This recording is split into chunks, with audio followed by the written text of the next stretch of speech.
There we go. All right, I'm going to let everybody in. Awesome.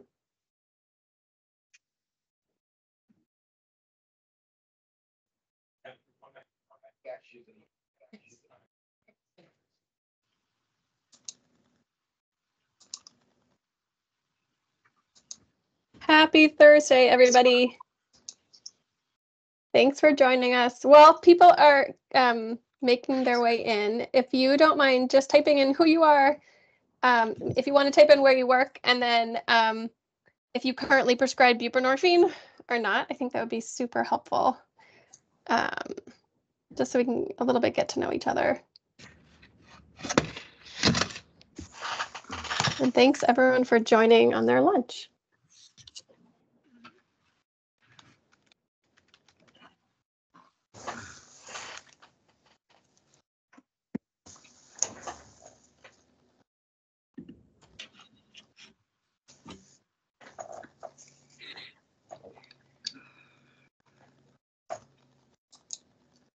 Thanks, Dave, for being the first one.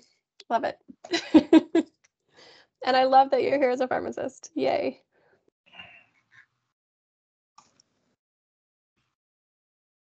What part of the state are you in?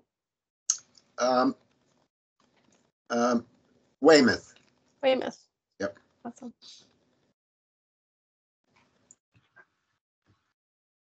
All right. Sorry, I can't figure out how to enter the chat. I know. The joy of Teams. On the top of my bar, there's like a little Chat, right? Yeah, a little icon that says chat. So maybe you click Right. on that, it'll open on the side. It did, but I can't add to it. Well, never mind.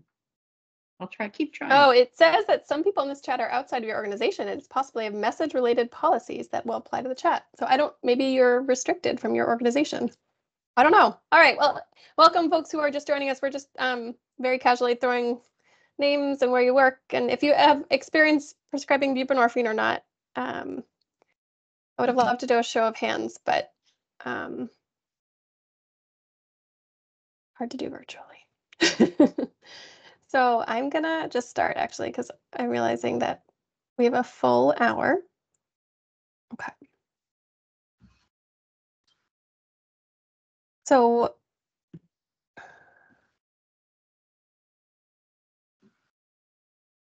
can you guys see my screen?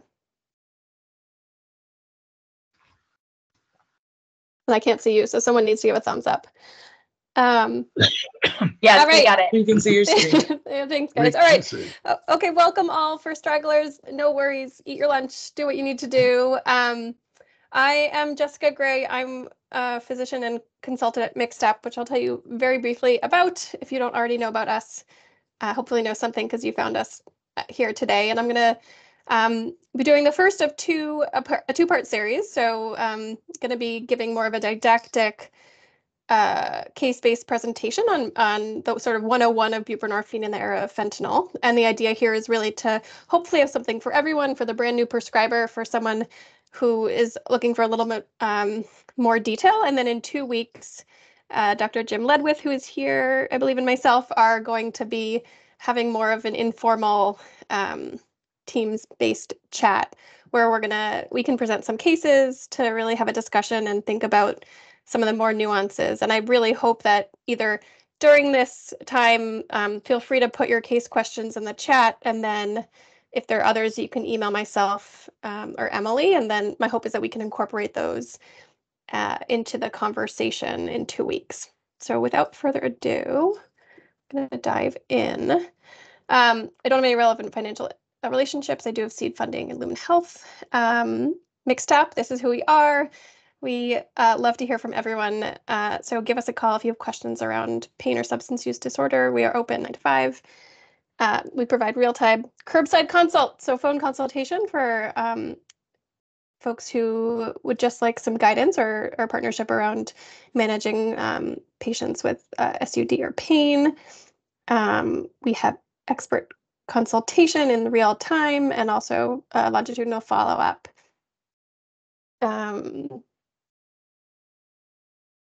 So this is what we do. We have a lot of miscellaneous issues you can check out our website. We also have, for folks who want sort of more longitudinal support from us, we can provide these one-on-one mentoring or other training. So reach out if you have any questions and you feel like we may be able to help you. Okay, diving right in, and this hour can be used for the training requirements for your CME and also for the DA license renewal, which I'll talk a little bit more about. Okay, that was the intro. So today, the next 55 minutes, we're going to become familiar with the nuts and bolts of buprenorphine prescribing. We'll review buprenorphine induction strategies and some of the levels of evidence, and then explore illicitly manufactured fentanyl and its impact on buprenorphine dosing. And some of the newer formulations, and I'm just moving you guys from my screen. And this is a very similar presentation to one I gave a couple months ago, so if anyone happened to be on there. So here we'll start with a case. This is a 40-year-old male who comes to your primary care office for a new primary care visit. Has a history of hypertension and diabetes, chronic back pain after a motor vehicle collision that happened many years ago. He notes he hasn't been to a doctor for many years. And he tells you that he's been managing his pain with buprenorphine that he purchases at $10 per 8-2 milligram film. And he's been taking about half a film, so 4 milligrams a day for the last 5 years. But he really finds it too costly, and he asks politely, "Doc, can you prescribe this for me?" And so these are the questions that may come up for you and that I'm going to talk about over the next couple of slides. So one, does he have a substance use disorder? How would we make that diagnosis? Thinking about why was he buying buprenorphine naloxone? Can I treat his chronic pain with this medicine? Some of the next steps, nuts and bolts of prescribing, and then what else should you be thinking about around safety and harm reduction broadly for someone in this position. So the first is, does he have a substance use disorder? Hopefully many of you are familiar with this, but if not, the actual way we diagnose a use disorder is through the DSM-5 criteria. And you'll see for a substance use disorder, you need to meet at least 2 or more of the following 11 criteria. So is there hazardous use? Is there sort of social or interpersonal problems that come up because of use? Has that led to neglected major roles? Is someone using longer or in larger amounts than they intended? Have they been unable to stop despite attempting? Is it sort of taking over their life in terms of amount of time using? Do they have cravings or the sort of constant drive to use?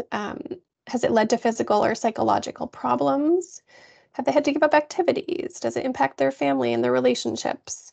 And then the last 2 are a little unique because they ask about physiologic changes. So is there withdrawal? So when the patient stops the substance, do they experience withdrawal? And then tolerance, so needing higher doses to get the same effect.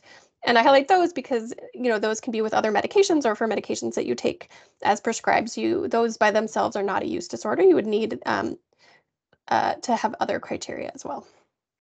Okay, so you just, I guess, for a second thinking about this guy and what you know from that first sense, I would argue that you really don't have enough information, or he hasn't given you information that shows that he has a substance use disorder, right? He is taking something non-prescribed, but in a way that doesn't sort of demonstrate a lack of control. And so why was he buying buprenorphine naloxone? I think this is if we were all in the same place, or if I could see the chat, I would make this interactive. So in your head, I think about, why would someone go outside of our treatment system to get a medication that helps them with pain or to feel better, right? And I think everyone probably knows the answer, that it is because it is actually really hard to access. And that's partly why we're here, right? It's hard to access buprenorphine naloxone in the medical system, and there's a lot of stigma attached. So I think as of, I want to say 2020, only 1 out of 10 primary care providers were prescribing buprenorphine to patients. And so I'm glad everyone is here to learn how to use this tool in helping patients. So the next question was, can I treat his chronic pain with buprenorphine naloxone? And I want to bring you just a couple of key points. So buprenorphine itself is both FDA approved for addiction and chronic pain, and there are different formulations that you need to know about. So the sublingual formulation is approved for addiction and not for pain treatment, but it can be used off-label. So that's the sort of Zubsolv, Suboxone brands. That formulation of sublingual is approved for addiction and can be used off-label for pain. Different than that, the parenteral and transdermal formulations of buprenorphine are approved for pain and not addiction treatment. And very clearly note, you cannot use those off-label to treat addiction, and that's with the Data 2000 Act. So very important to sort of make those distinctions. And the other thing I would add is that we have great evidence that the presence of chronic pain is not a barrier to successful treatment of opioid addiction. And so just to give you a sense of the different formulations, you can find these on, online up to date or on the websites, but just so we're all talking about the same thing. When you compare sort of brand name Suboxone, sublingual tablets, which comes in generic and brand name, they come in 2-0.5 milligram doses. So the second half is the naloxone formulation, or the naloxone piece is the 0.5 milligrams. The first number is the buprenorphine. They comes in 2, 4, 8, 12, and 16s. And you can just see that, again, if you're thinking about switching to a different formulation of buprenorphine, such as Zubsolv, you just have to be careful because there's different conversion with the milligrams. So that's really all this is for. Okay, so you decide to prescribe to him. So what do you do next? And this is sort of the 101 of how do I prescribe buprenorphine. The first, just so you know, some of this information is from a handout that we designed and that is available at our website to just try to walk new prescribers through the nuts and bolts of buprenorphine prescribing. So feel free to get that off our website if you need it. The first step, always requirement, is to check the MCSTAP, the PDMP. You don't have to do it. You can have a delegate for every single prescription. You need to check the prescription drug monitoring program. The second is to pick a formulation length of the prescription. There's no hard evidence for what to do here. Sort of a traditional approach would be to prescribe a week of medication and follow them weekly, a person weekly, to see how they're feeling on the medication. Do you need to titrate it up and down at all? And then sort of once again, this is someone sort of with a substance use disorder. Once they have gotten a little more steady or under their belt, then you can start to extend those prescriptions. But so this is a typical pathway, by no means not everyone's pathway. I just put two examples of sort of what the prescription would look like. So place 2 films under the tongue daily for 7 days. In this case, for this patient, he's actually taking 4 milligrams. So there is a 4 milligram film that you can order. So place 1 film under the tongue daily for 7 days, dispense 7.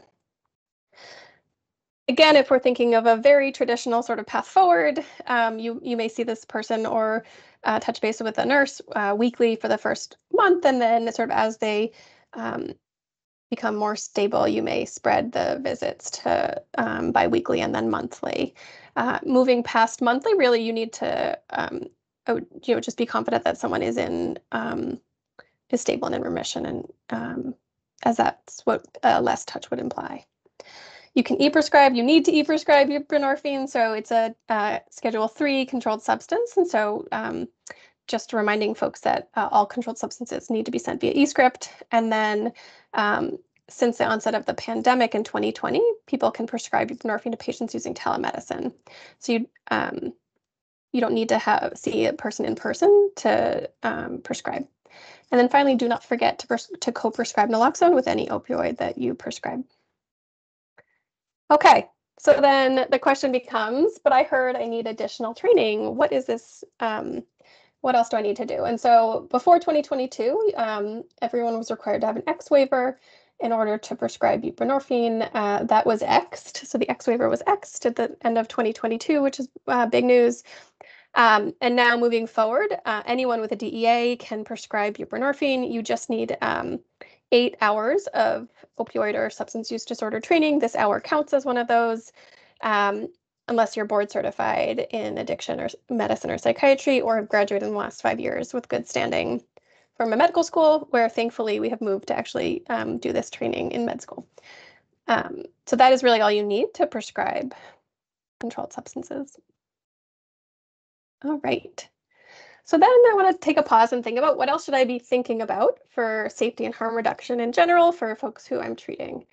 And I've listed some universal precautions, and I really think it's valuable to talk to every patient that you treat with these. So number one, I already mentioned naloxone, brand name Narcan. You should make sure everyone has it. They know how to use it. Their family members know how to use it. I think one thing that still surprises people is that this is a very safe and very shelf-stable medication that can be used on anyone. So anyone who does not have opioid tolerance and gets naloxone into their body will not feel anything. It will not cause adverse effects. I tell this to my new moms who come in with their new babies and their toddlers. You want to keep naloxone in the home, and it is perfectly safe to use on kids, adults, grown-ups, any age. I also talk about medication safety at home. So where you're keeping your medicine, especially if there are teens or others in the house, you want to keep it locked up. I always say actually just keep the naloxone with the medications. And then the last piece is even if someone's not actively using non-prescribed illicit substances, and for example, this guy who was buying buprenorphine off the street, you could actually make the argument that he was actually keeping himself safer than going to the illicit drug supply, right? And so some education on what is in our drug supply is pretty important. And so that brings me to a great website. You can get the QR code here from Brandeis. It's the Massachusetts Drug Supply Data Street Update. And so what you can see in this graphic is that, and this is a team that collects drug samples from around our state and actually identifies the substances in them. So you can see in this one that fentanyl is by far the most active substance detected in drug samples, cocaine, xylazine, and then sort of like the list of other stuff that is found in the drug supply continues. So we have a number of substances that folks probably don't know that they may be putting in their body. And so the Mad Street team comes up with alerts when they see a change in drug supply. And so I'm just going to highlight a few of those so that you guys are up to speed. So the one came out, and that's important to know, right? Since 2021, fentanyl and its analogs have been found in sort of contaminating the entire drug supply. So even folks who are just using non-opioid products, or they think they are, I really warn everyone that fentanyl has been found in counterfeit pills and cocaine and heroin, and often it's just sort of small contamination from being cut, for example, in the same spot.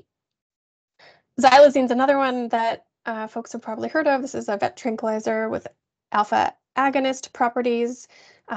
It can give you pretty horrific skin ulcers, and as of 2022, it was found in 1 out of 4 of samples in Massachusetts for fentanyl, which is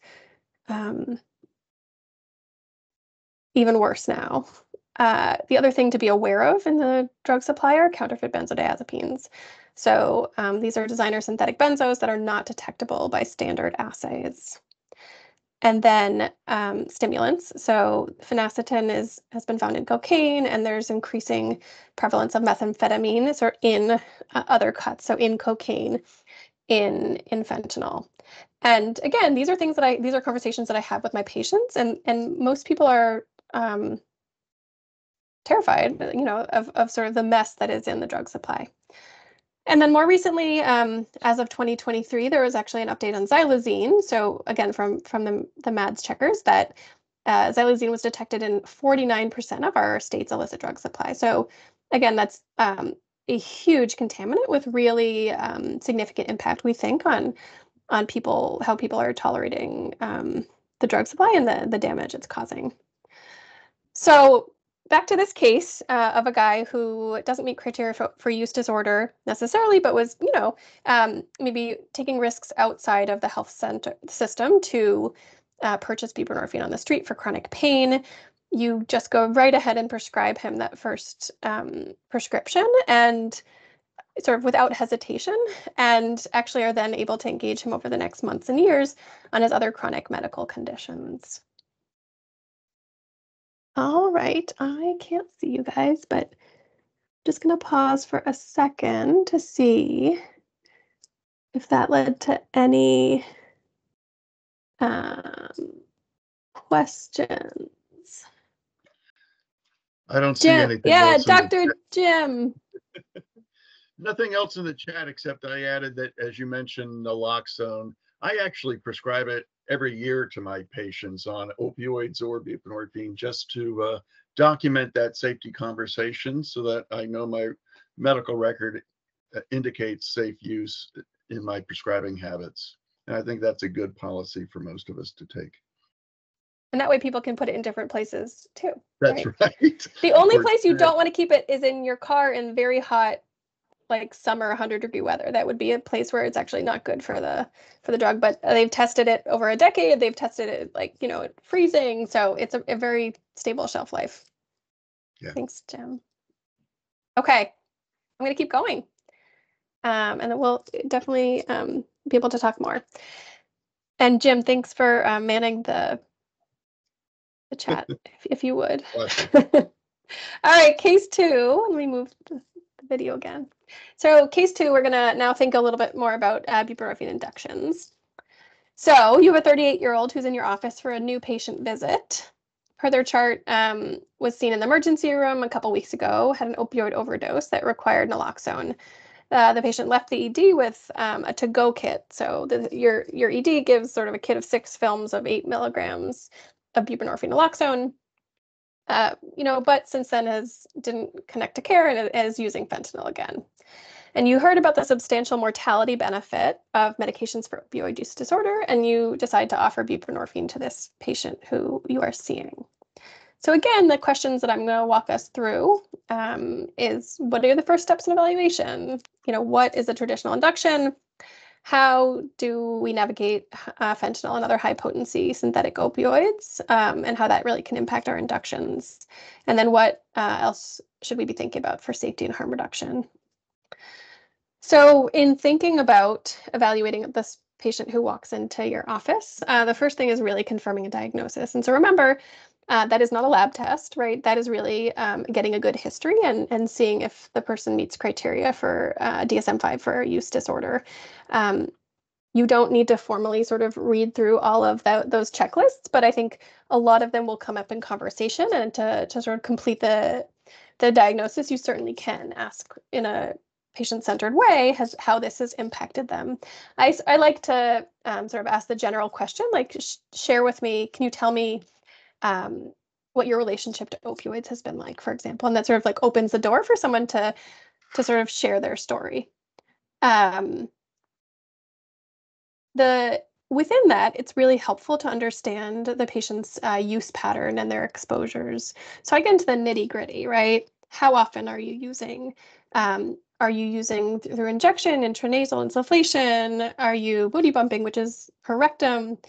Are you skin popping? Like sort of asking, how are you using, right? And that will allow you to understand maybe where different risks lie in terms of infections.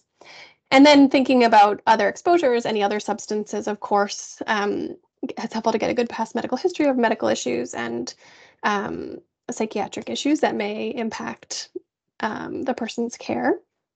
It's tremendously helpful to assume that your patient knows more than you about their body, and also probably about the drug supply and buprenorphine. I think it's rare, but it happens that you'll find someone who's never tried buprenorphine, but they probably have heard about it from their friend. But I think it is patients as teachers is a really helpful way to think about this, because as I'll talk more, there's really no clear evidence-based direction on how to help someone get on buprenorphine at this time. And so understanding their prior experience, what worked well, what didn't, both in terms of getting on the medicine, what, did they stabilize, what dose did they stabilize with, what else might be going on, what allowed them to be successful. And then, that sort of leads into this patient-centered plan that you and the patient will create. And you'll notice I didn't talk about labs, I didn't talk about toxicology, I didn't talk about physical exam, so these are all relevant, but they're not sort of essential in that first visit to do comprehensively. In another slide, I have a really link to a paper which sort of walks you through the labs that would be helpful to get, although they don't have to be on the first time, but may be helpful in screening, especially for comorbid infections. There's toxicology, can aid diagnostically and let someone know what else is in there that is getting into their body, but you don't need to have the results of a toxicology test before you prescribe buprenorphine. You can prescribe that day as long as you make a diagnosis of a use disorder. And then in terms of physical exam, you're really looking for sort of stigmata of the complications of use disorder. Okay. So thinking about the major features of buprenorphine, you have this guy in front of you. What do I need to know about it, right? It is a long-acting partial agonist. So the half-life actually is around 24 to 40 to 36 hours. It is a partial agonist at the mu receptor, meaning that it halfway activates the receptor versus a full agonist, right, which sort of fully activates it. And that really is important because it means that there's less respiratory suppression than a full agonist. And that is why it is so safe and it is such a great medicine for reducing risk of oversedation, of overdose. It is much safer than a full agonist. The other piece is that of being a partial agonist, and we're going to talk more about this in upcoming slides, is that if taken too soon in the setting of someone who's on a full agonist, like morphine, like methadone, it will displace the full agonist from the opioid receptors. And that's because it has a very high affinity for these mu receptors. So it both blocks, it sits on those receptors, it blocks other opioids, but it also shoves them off and displaces other opioids. And that can precipitate withdrawal, which is an incredibly miserable experience that I will talk through a little bit later. The other relevant thing to some of these inductions is to know that it has a slow dissociation from the mu receptor. So it really, once it gets on there, it stays on the receptor for a long time. Ooh, I'm going to ask if you guys don't mind muting. That would be really helpful. Thank you so much. Okay, so taking us back 2 decades to the traditional buprenorphine induction. And so before the advent of fentanyl, right, when there was heroin out there, the way to get on buprenorphine was, again, what's called traditional, is to have someone have a period of abstinence, so a period off of all opioids, go into withdrawal, which you can see here, and then start the buprenorphine. And so, in order to initiate the medicine, you need to be in at least, mild to moderate withdrawal. And there are some numbers here. So 12 hours since you last used heroin, not fentanyl, right? So this is, again, I want to say these are old guidance, but just so that you understand sort of where historically we've come from in terms of beginning buprenorphine.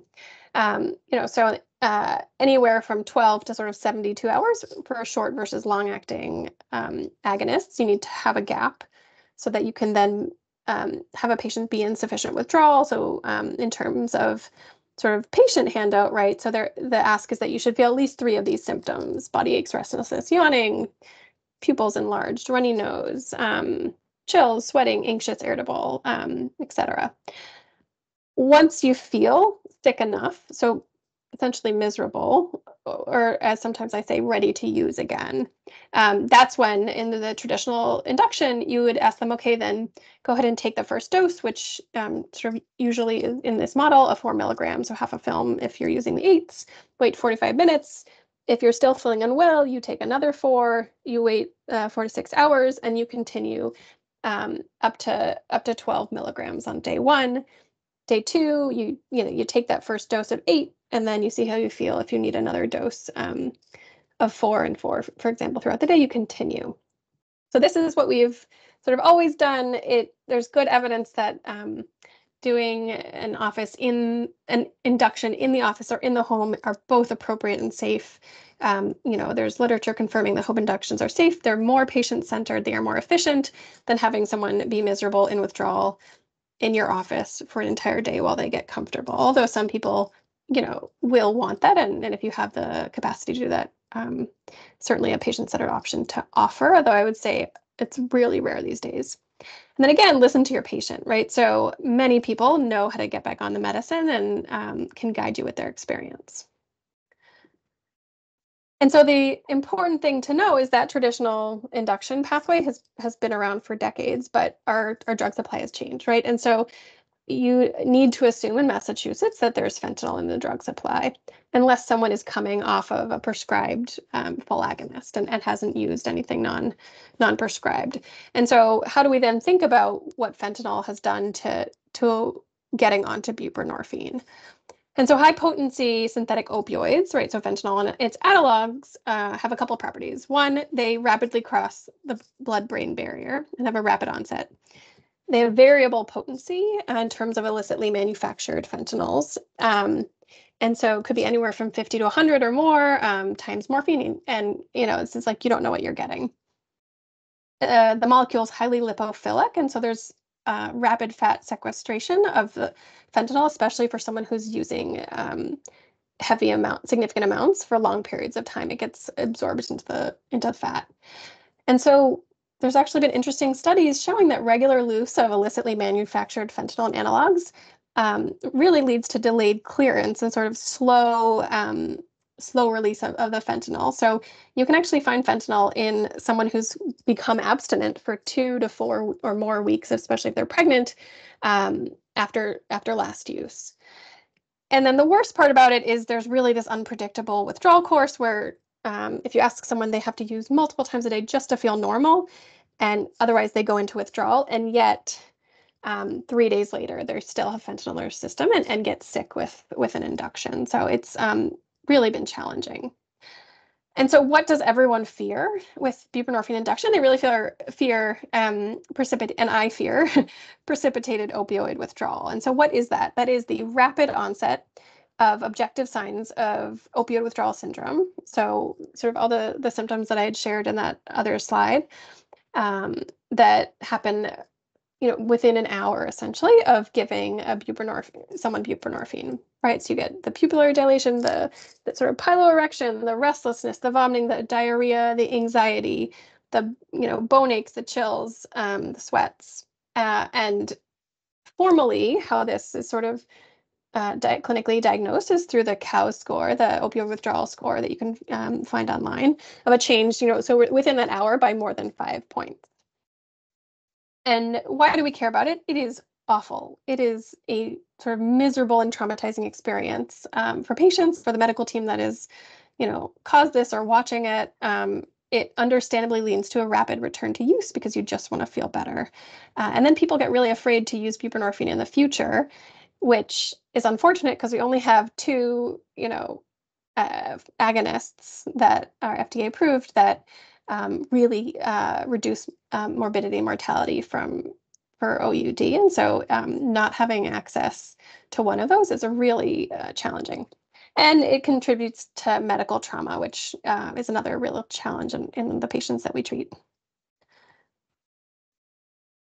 And I think the challenge is, and I'll talk on the next slide too, that there are not all withdrawal is a precipitated opioid withdrawal, and people experience it differently. So we have this sort of formal diagnosis, but it really is a variable experience for people and for medical teams. And you want to think about other differential diagnoses. So what withdrawal could look like and what that could mean is actually rather than, so they start the bupe and a patient feels sicker, it could actually be that they just don't know they don't have enough buprenorphine in their system, so that sort of the agonism of buprenorphine isn't high enough to meet the sort of gap in opioid dependence and tolerance that a patient had. So it's actually that they're just undertreated with buprenorphine rather than the buprenorphine sort of knocked all of the full agonist off to make them sick. So that's one possible differential. It could also be that you're seeing these symptoms are consistent with co-occurring intoxication or withdrawal. So from alcohol, benzos, xylazine, for example. You want to make sure you're not missing sepsis, another, DKA or thyrotoxicosis, or another medical condition there. And so how do you treat if you are unlucky enough to cause or see precipitated withdrawal? It's one that we can talk about with as we do cases, but in general, there are a couple approaches. One is sort of rapidly continue buprenorphine and comfort meds, and the other one is sort of stabilize with comfort meds and full agonist and keep going. But more to come on that. Okay. So you heard our traditional, 20-year approach to getting on buprenorphine. You heard why it doesn't work anymore because of the variability of the drug supply. And there's a great paper that came out in 2022, really a plea from drug users to clinicians that we need new ways to initiate buprenorphine in the era of fentanyl, because people are not able to get on it and are dying.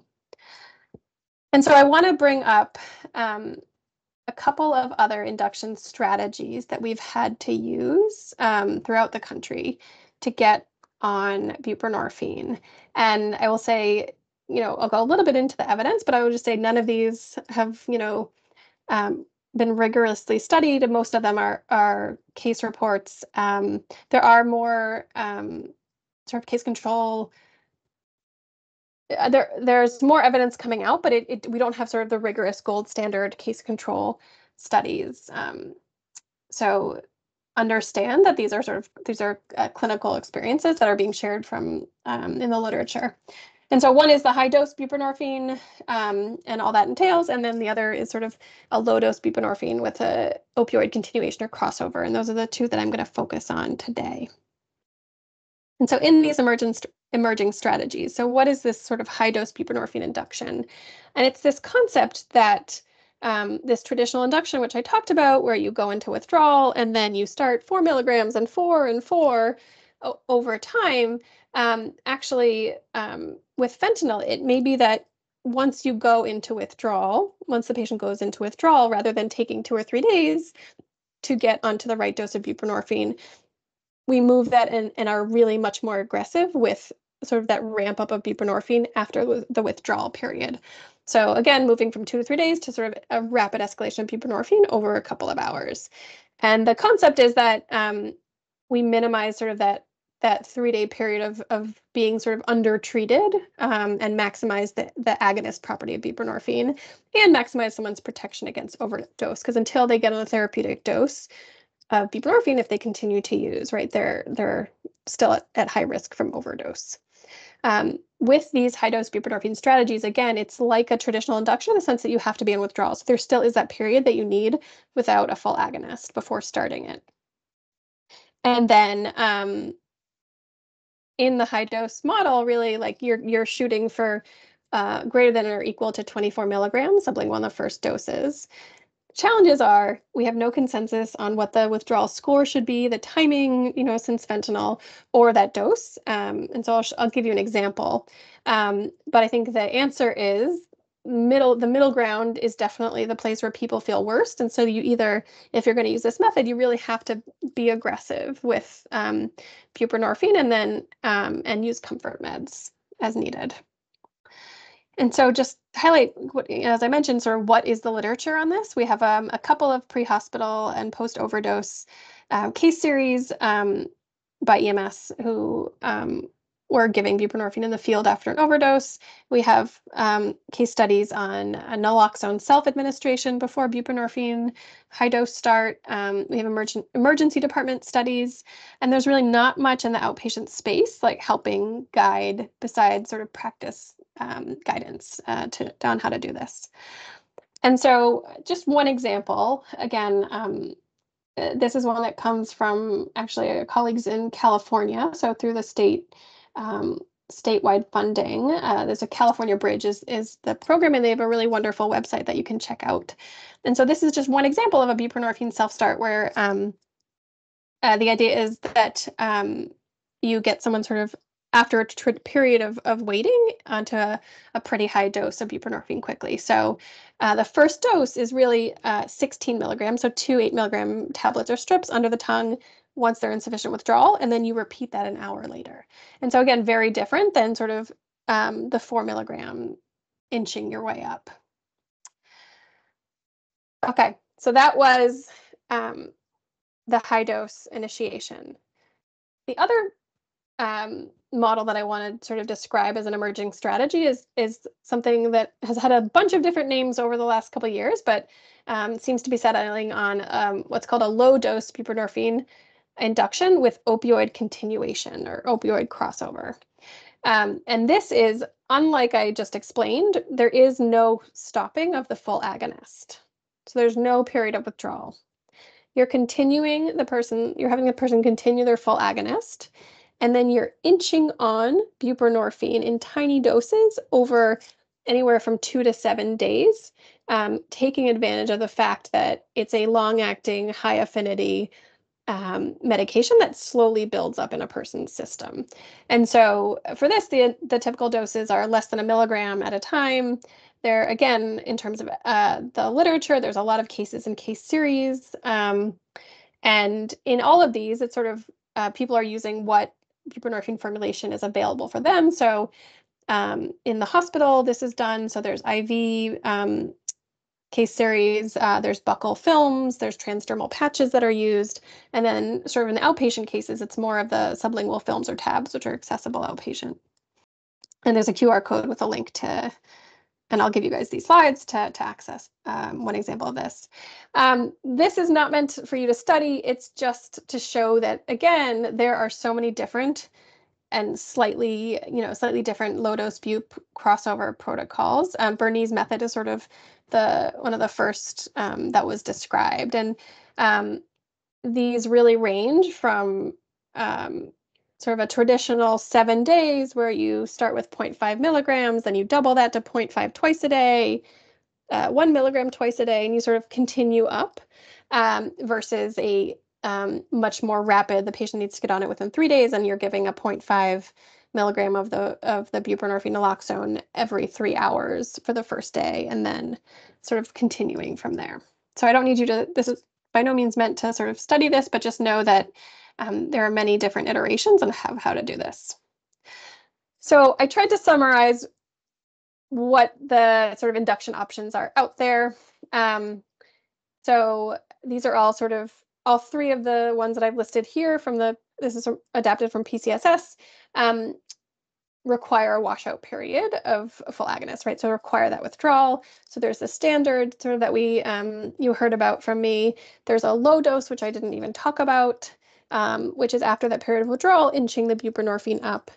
And then there's the high dose, which I talked about. And sort of this walks you through it roughly to understand that what the first dose of buprenorphine may look like for each of those, and the total daily dose of buprenorphine, and any comfort of adjunctive medications.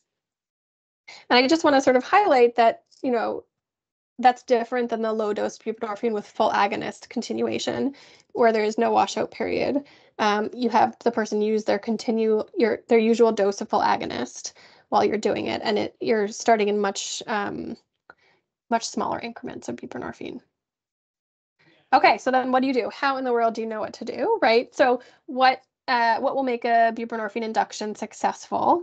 I think it comes down to these 5 key pieces. So the patient preference is number 1, right? What have they done before? Where are they at? What resources do they have to sort of support them? And what do they feel most comfortable with? What are the agonist properties of the opioid that they're dealing with? Because that will impact your decision making. Are they coming from methadone? Are they coming from street supply? Are they coming, from chronic pain in a full agonist? And then again, the rest is sort of like, how much time do they have? What is your setting? And really, what are the clinical resources? And I think, for folks who are saying, how in the world can I do this on my own? I think that's the beauty of there are partners throughout the state now that can help support smaller practices if getting on it is something that you don't feel like you have the bandwidth for. You can call MCSTAP. There are bridge clinics now in many places that can sort of aid with someone getting on buprenorphine if it feels too complicated. Okay, I'm checking the time. So I have 15 minutes to then sort of, again, we'll have plenty of time in 2 weeks to really dive into conversation cases, but really want to think about how we think about maintenance buprenorphine dosing, again, in the age of fentanyl. So back to our case. He's 38. He's now did a home induction on buprenorphine. I'm not telling you how because, I think not relevant to sort of moving forward, but he's now on buprenorphine. He's been seeing you weekly for visits for the last 2 months. He's taking 8-2 buprenorphine naloxone twice a day, so for a total of 16 milligrams. And you're doing these toxicology tests and they're persistently positive for fentanyl. And so you're wondering, is treatment working for this patient and how can I optimize his medications and keep him safer? And so this is an old but favorite slide, which is a study that actually showed that drug use doesn't extinguish immediately upon initiation of treatment. So you can see that, as of months since randomization to buprenorphine, methadone, or no treatment at all, the folks on medication still are using those first couple months. So I think it's really important to just understand that there is going to be ongoing use during early treatment, and that's to be expected. It's not a failure. And so then what you want to do is figure out, why is the person still using? And one thing that it's important to know in the era of fentanyl is that we are very likely underdosing our buprenorphine in response to these higher potency analogs that are in the street. So this is a study from 2023 that showed that actually treating people with a higher daily dose of buprenorphine, so the orange, which is 24 milligrams, led to increased treatment retention from folks than folks who are on sort of what had been, maybe a decade ago, 16 milligrams as a sort of more traditional dose. So we actually, in this case, he would really, the first thing I would do is actually he would benefit from increasing his dose and understanding sort of how he's feeling on it. Is it meeting sort of all the goals of care, which is feeling normal, stopping withdrawal, reducing cravings, and then allowing him sort of the brain space to get his life together in other ways.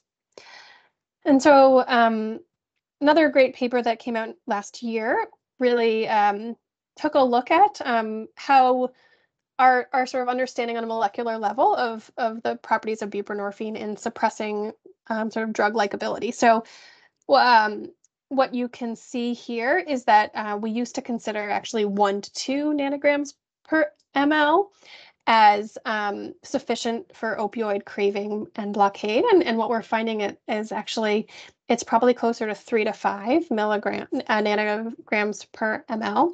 And that higher concentrations of serum level were more effective in protecting against fentanyl-induced respiratory suppression. So a higher serum level actually has real potential mortality benefit. And so this paper, beautifully articulated that the current FDA guidance for buprenorphine dosing that recommends a target dose of 16 and a range between 4 to 24 milligrams per day is really actually outdated, and that there's decades of independent research to establish that we actually should be allowing folks who need it to go to individualized doses to at least 32 milligrams per day to improve patient safety and retention and care, and that strict dose limits of less than 32 actually, with all these prior auths that we're navigating, actually harms patients in the context of widespread and lethal fentanyl, not to mention the sort of moral injury of being a doctor who has hoops to go through to treat your patients. And so I promised I would also get to this earlier, which is sort of the checklist that may be helpful for folks. But again, thinking back to why is my patient still using? Well, not everyone has a goal of abstinence. So I just want to highlight that there are really important ways to engage with patients who are not ready to, fully abstain from, let's say, opioids, but want to reduce their risk of overdose, want to reduce their infection risks. And so this is a paper that I was part of, really sort of looking about how to integrate harm reduction into outpatient opioid use disorder settings, and really to set sort of shared goals of safer use and of health. And so that is available if you guys want. And then finally, just thinking about other buprenorphine formulations that are on the market now. And so there's now 2. So Sublocade is the brand name of the one that's been out for a while, and Brixadi is the brand name of the long-acting injectable buprenorphine that was FDA approved in the fall of this past year. And so, some of the potential benefits of these long-acting injectable monthly or weekly formulations are that they've been shown to provide a higher and more consistent serum level than the current sublingual dosing that we use with our current dose limits for sublingual. It is a really helpful option for some patients who can't stabilize on the sublingual formulation, right? So, it could be that they're not at a dose that's sufficient for them, as I talked about. It could be they don't tolerate the formulation. They find it nauseating. They can't remember to take it. They may not be able to control their prescriptions effectively, and sort of the level of stability and chaos in their life. So this may be an option for them.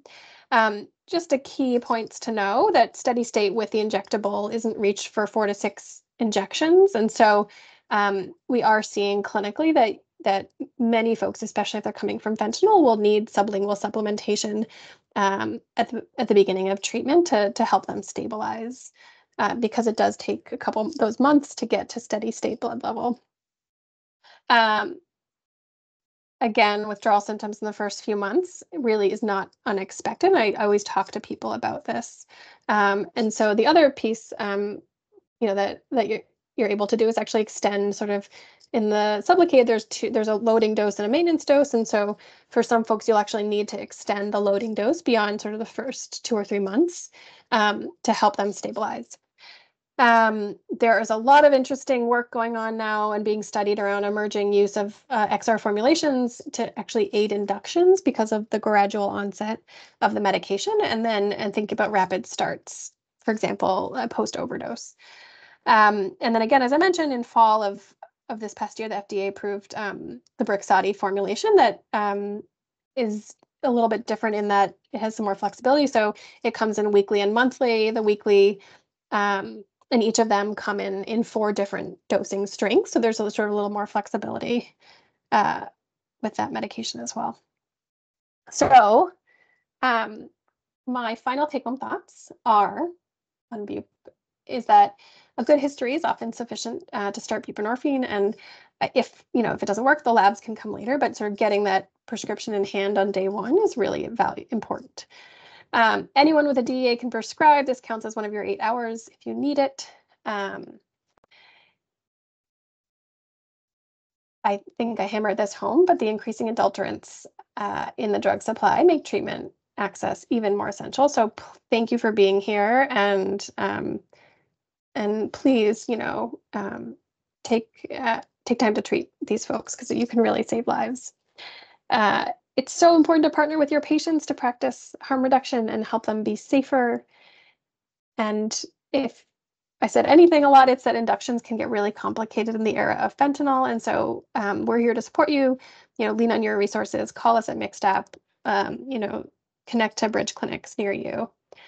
And then really each approach has risks and benefits to these inductions that you need to discuss with patients, right? So for this crossover, the real concern is the safety of the opioid continuation in patients who are using, illicitly manufactured street supply, or if you don't have close follow-up. So that's something to think about. And in high-dose buprenorphine starts, maybe an option to quickly stabilize individuals at very high risk who don't want to continue the drug supply.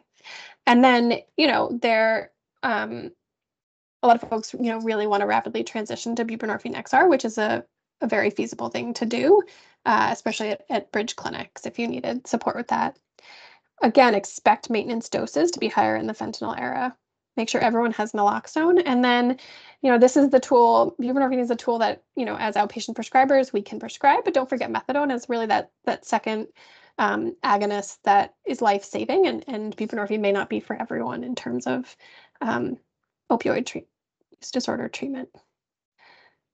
So I'm going to stop sharing in 1 second. I just want to remind everyone that we're going to do sort of part 2, which is more of the informal case conversation in 2 weeks. If you want to enter questions into the chat so we can bring those to that conversation. If we can't get to them now, which we probably, won't get to many, then, we're excited to talk to you again. And so you can email Emily as well, and she can compile those. I haven't seen any new questions pop into the chat, and please offer us your questions for now or for 2 weeks from now.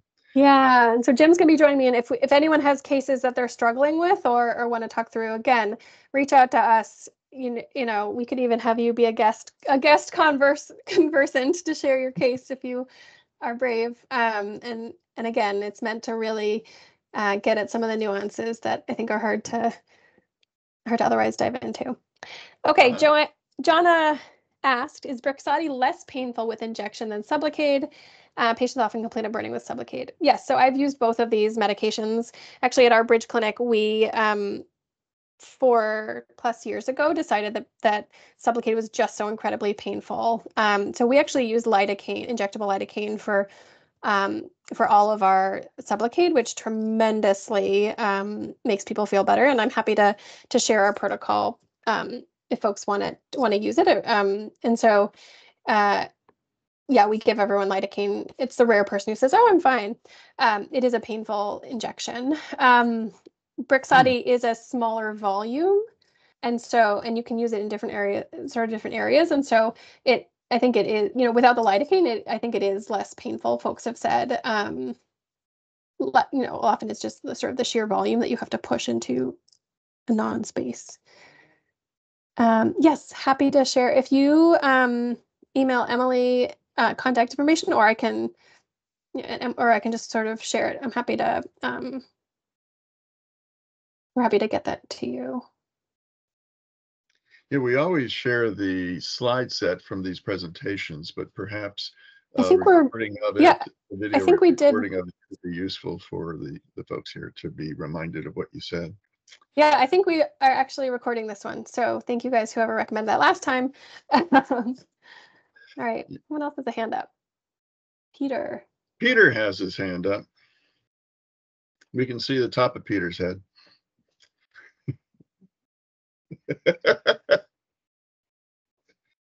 You're muted, Peter.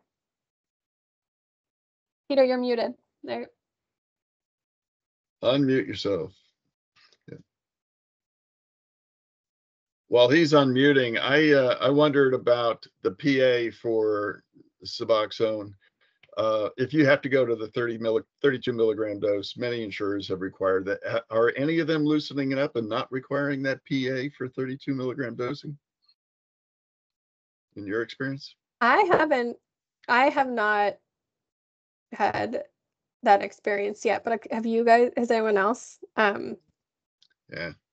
No, and honestly, oftentimes in our practice, when we sort of need to get folks stable on a higher dose, we end up switching to the long acting for that reason, just because it's so burdensome. Peter, any luck unmuting? No. Do you want to type it into the chat? Try I wonder if holding the space bar works like it does in.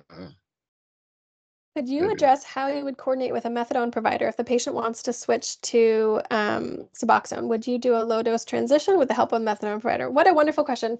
Yeah. So so I didn't describe where I work, but one of the places I work is at a Bridge Clinic, and we do actually get a lot of referrals for folks who want support in making that transition. We do usually do the low dose crossover because coming off methadone is just a long and tenuous process, and most people return to use, if they're trying to do a rapid taper. And so again, limited evidence case studies, but have definitely successfully gotten folks from methadone to buprenorphine. And a lot of, at least the methadone clinics I work with, are supportive of this, and usually there's like a release of information shared to let them know that this process is going to be happening. You do have to be careful if the process goes wrong, awry, and the patient needs extra time. You really want to make sure the methadone clinic is being flexible with that. But BSAS has supported that, that this is a transition process. So I think, yeah, happy to reach out, MCSTAP if you guys hear about or need help with cases and finding ways to partner. So maybe I unmuted myself. Yes. You did. Excellent. Hey, in all these discussions about inductions, these people are all living with other people. For instance, when we give people naloxone, their partners and their children may be in the position where they need to give the naloxone. And yet, as a family doctor, the question comes up to me of how do we address the contextual issues about somebody deciding that now is the time that they want to get out, they want to stop using. Another way of putting this is, it is quite a common thing in my experience when a person comes in and says, I need buprenorphine and I need it now. You say, well, why? Well, because I'm afraid of overdose. But right up there is my partner says she's had it with this. And I would love to hear some discussion. We're short on time now, but maybe the next session, about how feasible is it and what would be strategies for including other people in the household in this process of helping people to maintain their abstinence. Yeah, no, Peter, from another family doc, I couldn't agree more that bringing the family in is both incredibly helpful for getting someone, where they want to go, but also sort of the other piece, is keeping them safe in the meantime. And so I know that we are out of time. I love the question, and this is something I think about day in and day out in some of my other hats. And yeah, we're happy to sort of think about, I love that, bringing that as a case in 2 weeks to think about some of those pieces, some of those logistics. So thank you for that. Again, we're out of time. So any more questions? I think the chat's going to end, but email, I think Emily, who is our administrator, put the email mixtap@carelon.com. So please, small or big questions, we'd love to make next time really interactive. And thank you guys all for coming. We appreciate it. And Emily will save the chat so that we can pull these questions too. Thank you, Jess. I will. Thank you, everyone. Thanks all. Bye all. Bye. Thank you. Thanks.